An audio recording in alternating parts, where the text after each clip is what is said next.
कल की कथा में भगवान राम के मनुष्यावतार और उसका मुख्य उद्देश्य वो केवल राक्षसों के वध के लिए ही नहीं है। इसका मुख्य उद्देश्य तो मनुष्यों को शिक्षा देना है। क्या शिक्षा देना है? तो कल की कथा में हम लोग समझे थे कि सतत जीव को साधना में लगे रहना चाहिए। हनुमान जी के जैसा कोई साधक एक छलांग में ही सीता जी को भक्ति को प्राप्त कर लेता है, और जहाँ भक्ति है वहीं भगवान निवास करते हैं। तो भक्ति को प्राप्त कर लिया, भक्त हो गए तो भगवान भी मिल जाते हैं। साधन साधन करहूँ न जानी, हे हरि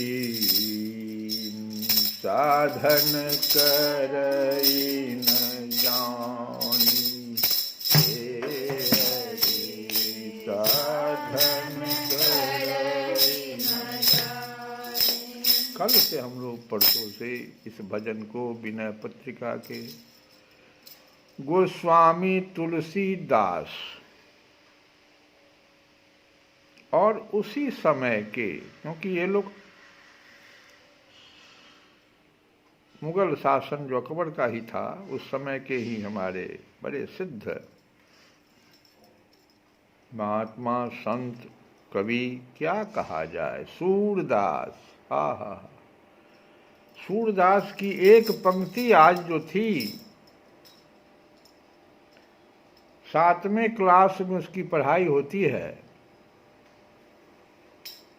और उन्होंने जो वर्णन किया ऐसा लग रहा था जैसे तुलसी बाबा का वर्णन कभी कभी ऐसा लगता है कि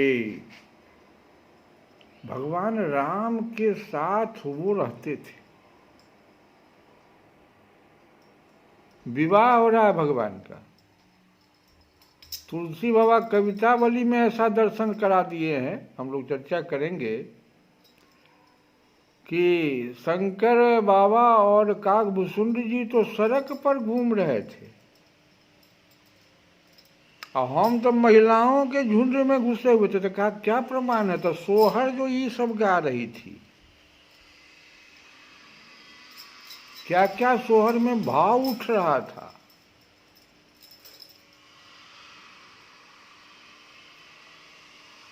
ऐसे सूरदास ने भी कहा कि माता यशोदा तो कुछ जान ही नहीं पाती थी, हम तो हर जगह भगवान कृष्ण के साथ। उस कविता में देखो तो अर्थ है, भगवान के साथ हम हर जगह रहते थे। दाऊ कैसे खिझा रहे हैं खेल के मैदान में,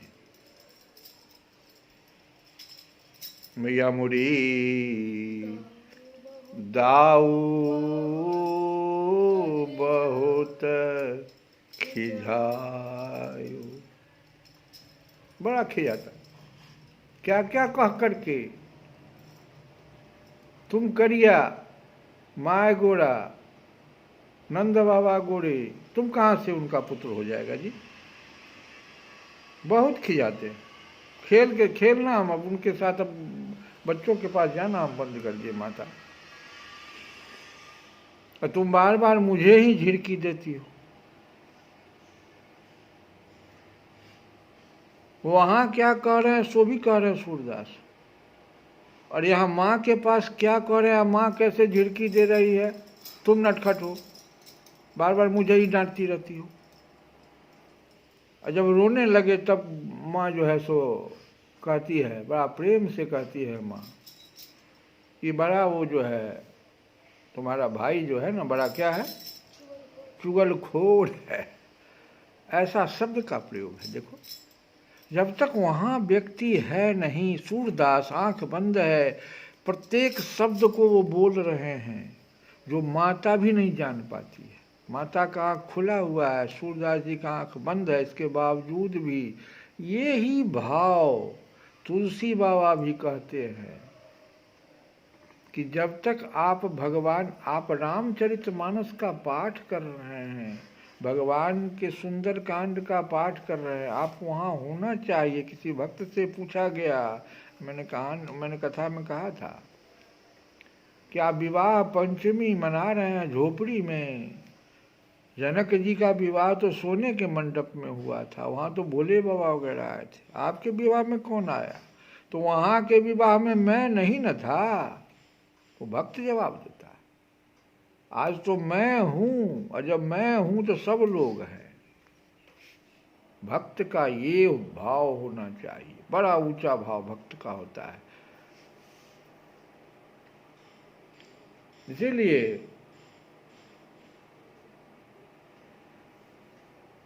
भगवान राम कहते हैं सभी से कि साधन करने में पीछे मत हटो।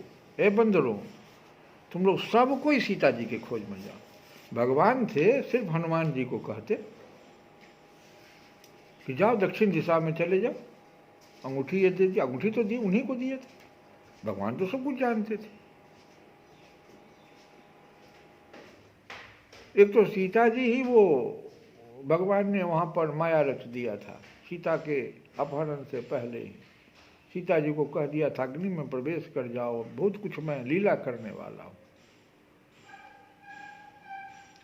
भगवान तो सब जानते थे, लेकिन इसके बावजूद मनुष्य को ये जो शब्द है ना, शिक्षा देने के लिए कि साधन आप करना छोड़ो मत।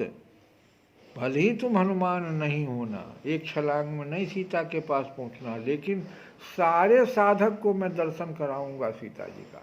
और उन्होंने सभी जितने भी कपि थे, सारे कपि, सारे भालू, सारे ऋछ कौन थे? ब्रह्मा जी ने स्पष्ट शब्दों में कहा था कि तुम सब लोग, भगवान जब नर का रूप धारण कर रहे थे, तुम लोग कम से कम रीछ भालू वानर का रूप तो धारण कर लो। ये सारे देवता लोग हैं जो मां के दर्शन के लिए ललायित हैं।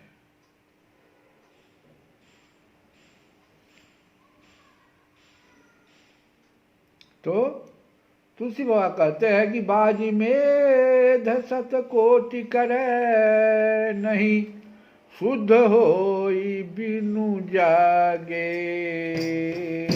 साधन करई जानी। 100 करोड़ अश्वमेघ यज्ञ करने पर भी कोई सोया हुआ व्यक्ति अगर ब्रह्म हत्या का दोष उसको सोए हुई अवस्था में समझ में आ रहा है, राजा ही क्यों न हो, तो वह स्वप्न में 100 करोड़ अश्वमेघ यज्ञ कर रहा है, लेकिन तब भी वह अपने को शुद्ध नहीं होगा जब तक कि उसको यह तत्व ज्ञान नहीं हो जाएगा कि हमारा जो यह ज्ञान है यह स्वप्न का है, इससे मेरा छुटकारा नहीं हो सकता है। जब तक हम इस ज्ञान से बाहर नहीं आएंगे, कैसे आएंगे कि बहुआयुध सृग सृग महसर्प विपुल भयदायक, प्रगट होई अविचारे, प्रगट होई अविचारे। कहते हैं बाबा कि जैसे अज्ञान के कारण माला में महान भयावने सर्प का भ्रम हो जाता है माला में, और वह मिथ्या सर्प का भ्रम न मिटने तक अनेक हथियारों के द्वारा बल से मारते मारते थक जाने पर भी नहीं मरता। सांप होता तो हथियारों से मरता। सृग मह सर्प विपुल भयदायक, प्रगट होई अविचारे, अविचार। बहुआयुध धरे बल अनेक करी हारहि, हार जाता है वो, अब मरई न मारे। निज भ्रम तेर विकर संभव, सागर अति भय उपजावे। अवगाहत बोहित नौका चढ़ी कबहु पार न पावे। कहते हैं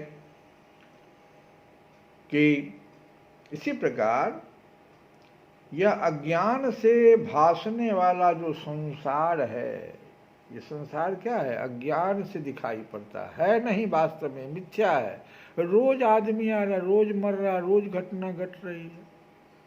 और मनुष्य का देखो कैसा है, वो बंजारे की तरह एक साथ सब चल रहा है। कोई एक उसका मर गया, उसको वहीं का दफना दिया, फिर सब चल दिया आगे। कुछ उसको ये नहीं है कि वो हमारा एक साथी मरा है, जो नहीं है नहीं है, फिर नया आ रहा है, फिर वहीं पर एक जन्म भी ले रहा है। ये मनुष्य का हालत है। ये संसार अज्ञान से भासने वाला भी ज्ञान हुए बिना बाहरी साधनों से नष्ट नहीं होता। जैसे अपने ही भ्रम से सूर्य की किरणों से उत्पन्न हुआ मृग तृष्णा का समुद्र बड़ा ही भयावना लगता है, और उस मिथ्या सागर में डूबा हुआ मनुष्य बाहरी जहाज या नाव पर चढ़ने से पार नहीं पा सकता। यही हाल इस अज्ञान से उत्पन्न संसार सागर का है। तो तुलसी भगवान तुम्हें कहते हैं कि हे तुलसीदास, तुलसीदास जग आप सहित जब लगी निर्मूल न जाए, तब लगी कोटि कल्प उपाय करी, तब लगी कोटि कल्प उपाय करी, मरिए करिए नहीं भाई, मैं हरि साधन करई न जानी, मैं हरि साधन करई न जानी। तो तुलसीदास कहते हैं कि जब तक मैं पन सहित संसार का निर्मूल नाश नहीं कहोगा, जब तक मैं पन का मैं यही मैं ही तो संसार बना देता है ना, मैं और मेरा। तो ये मैंपन का इस ये संसार हुआ मैंपन, इसका निर्मूल जब तक नाश नहीं होगा तब तक हे भाइयों जग लगी निर्मूल न जाई। करोड़ों यत्न कर करके मर भले ही जाओ, पर इस संसार सागर से पार नहीं पा सकोगे। तो ये जो हमारे भगवान ने शिक्षा दिया, अन्यथा भगवान ने शिक्षा दिया और अपने भक्त के द्वारा कहलवा दिया। तुलसी बाबा के द्वारा विनय पत्रिका में असंख्य पद डाल करके कवितावली में भगवान ने हम सबों को जगाने की पूरी कोशिश की है, राम श्री राम भगवान। और कृष्ण भगवान ने अन्यथा अपने स्वरूप में ही रमन करने वाले साक्षात जगदात्मा जगदीश्वर को सीता जी के वियोग में इतना दुख कैसे हो सकता था।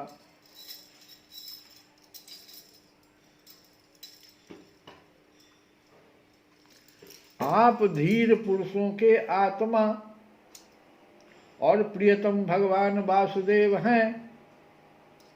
त्रिलोकी की किसी भी वस्तु में आपकी आसक्ति नहीं है। आप न तो सीता जी के लिए मोह को ही प्राप्त हो सकते हैं, न लक्ष्मी जी का लक्ष्मण जी का त्याग ही कर सकते हैं। एक बार भगवान श्री राम एकांत में एक देवदूत से बात कर रहे थे। उस समय लक्ष्मण जी पहरे पर नहीं थे, पहरे पर थे, और भगवान की आज्ञा थी कि यदि इस समय कोई भीतर आवेगा तो मेरे हाथ से मारा जाएगा। और इतने में ही दुर्वासा मुनि चले आए और उन्होंने लक्ष्मण जी को अपने आने की सूचना देने के लिए भीतर जाने को आज्ञा दे दिया, विवश कर दिया। दुर्वासा ऋषि थे, बार बार धमका रहे थे कि हम श्राप दे देंगे तुमको, नहीं जाओगे तुम। अब विवश कर दिया तो इससे अपनी प्रतिज्ञा के अनुसार भगवान बड़े असमंजस में पड़ गया। भगवान तो प्रतिज्ञा ले लिए थे कि इस एकांत में अगर कोई आएगा और हमको अगर तुम आ जाओगे तो उसको मेरे हाथ से मारा जाएगा। इस समय कोई भी भीतर आवेगा तो मेरे हाथ से मारा जाएगा। अब देखो क्या दिक्कत होगी। भगवान अपनी प्रतिज्ञा के अनुसार बड़े असमंजस में पड़ गए। तब वशिष्ठ जी ने क्या कहा सो सुन लो कि लक्ष्मण जी के प्राण न लेकर उन्हें त्याग दीजिए, क्योंकि अपने प्रियजन का त्याग मृत्यु दंड के समान ही है। इसी से भगवान उन्हें त्याग दिया। यही बात यहाँ कर रहे हैं कि आप न तो सीता जी के लिए मोह को ही प्राप्त हो सकते हैं और न लक्ष्मण जी का त्याग ही कर सकते हैं। आपके ये व्यापार केवल लोक शिक्षा के लिए ही। लक्ष्मणाग्रज उत्तम कुल में जन्म, सुंदरता, वाक्य चातुरी, बुद्धि और श्रेष्ठ योनि, इनमें से कोई भी गुण आपकी प्रसन्नता का कारण नहीं हो सकता। यह बात दिखाने के लिए ही आपने इन सब गुणों से रहित हम वनवासी बानरों से मित्रता की है। अब उस समय में भगवान ने बानर से मित्रता की, क्या उस समय में कोई राजा नहीं थे क्या? उत्तम कुल का कोई व्यक्ति नहीं था, संत नहीं था, नहीं, बानरों से मित्रता कर ली। क्यों? ये दिखाने के लिए कि हम तो सिर्फ भक्ति के अधीन हैं जी, हमको ये सब चीज नहीं पसंद है। क्या देवता, असुर, बानर अथवा मनुष्य कोई भी हो, उसे सब प्रकार से श्री राम रूप आपका ही भजन करना चाहिए। भजन पसंद है भगवान को, भक्ति पसंद है, क्योंकि आप नर रूप में साक्षात श्री हरि ही हैं। ये वाक चातुरी, सुंदरता, कुल में अच्छे कुल में जन्म, बुद्धि और श्रेष्ठ योनि, ये सब भगवान को पसंद नहीं। आप क्योंकि आप नर रूप में साक्षात श्री हरि ही हैं और थोड़े किए को भी बहुत अधिक मानते हैं। भक्त के द्वारा थोड़ा भी कुछ हो जाए तो बड़ा मानते हैं। आप ऐसे आश्रित वत्सल है कि जब स्वयं दिव्य धाम को सिधारे तो समस्त उत्तर कोसल वासियों को भी अपने साथ ही ले गए थे। जो लोग उनके साथ, भगवान कहे हम साकेत धाम जा रहे हैं, जो लोग मेरे साथ चलने चाहते हो मेरे पीछे पीछे आ जाओ, सबको साथ ले गए। भारतवर्ष में भी भगवान दयावश नर नारायण रूप धारण करके संयमशील पुरुषों पर अनुग्रह करने के लिए अव्यक्त रूप से कल्प के अंत तक तप करते रहते हैं। उनकी यह तपस्या ऐसी है कि जिससे धर्म, ज्ञान, वैराग्य, ऐश्वर्य, शांति और उपरति की उत्तरोत्तर वृद्धि होकर अंत में आत्मस्वरूप की उपलब्धि हो सकती है। वहाँ भगवान नारद जी स्वयं श्री भगवान के ही कहे हुए सांख्य और योग शास्त्र के सहित भगवान महिमा को प्रकट करने वाले पांचरात्र दर्शन का सावर्णी मुनि को उपदेश करने के लिए भारतवर्ष की वर्णाश्रम धर्मावलंबनी प्रजा के सहित अत्यंत भक्ति भाव से भगवान श्री नर नारायण की उपासना करते। और इस जो मंत्र है नीचे का, उस मंत्र का हम लोग कल अर्थ पढ़ेंगे और समझेंगे कि नारद जी नर और नारायण की जो उपासना करते हैं वो किस मंत्र से करते हैं, किससे स्तुति। श्री कृष्ण गोविंद रे मुरारे